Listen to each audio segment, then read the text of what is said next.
The next one I'm going to talk about is one that we rely on really heavily at Joomla Shack.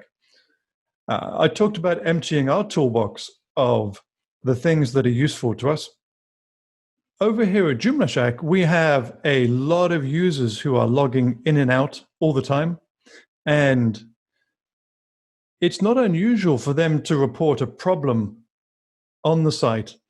They will come to us and say, "Oh, Steve, Bill, I've logged into Joomla Shack and feature X or download Y isn't working correctly. How can I fix this on my site?" And we have been using an extension called user switching, which basically allows us to log in and pretend to be that user. And so I hope I'm not giving any security hints away here. I don't think I am.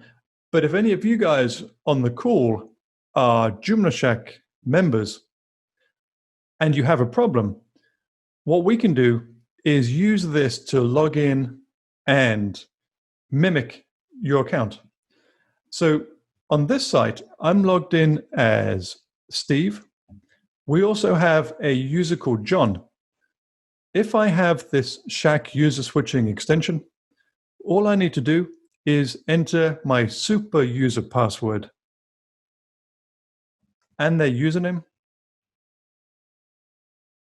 and I'm logged in as John.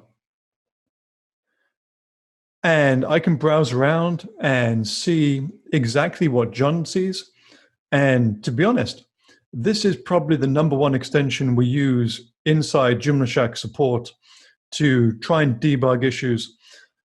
It's not unusual for edge cases to happen, people to say, "Oh, I'm using Internet Explorer 10 or I'm using Firefox on a Linux machine." And the easiest way to replicate that is to fire up their account using this Shack user switching extension and log in and browse around and try and see exactly what they see. So in the admin area, there are some security restrictions here. You can block people by their IP address. So if we wanted to, we could make this pretty secure by saying, I'm going to put Bill's IP address in here, and I'm going to put my IP address in here. And so the only people that can do the user switching are Bill and myself. And it's also possible to determine which user groups are allowed to do the switching.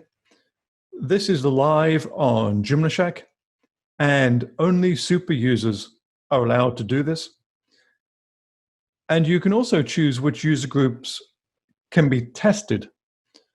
So you can decide which of your customers' user groups can actually have their accounts switched to. And so this is one of the things that came up when we started talking about the useful tools that we have and that we can give to our customers. What are the really useful tools? What are the really useful features that we use every single day?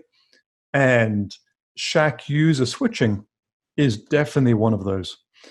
It's just a little tool that really makes life much easier for us.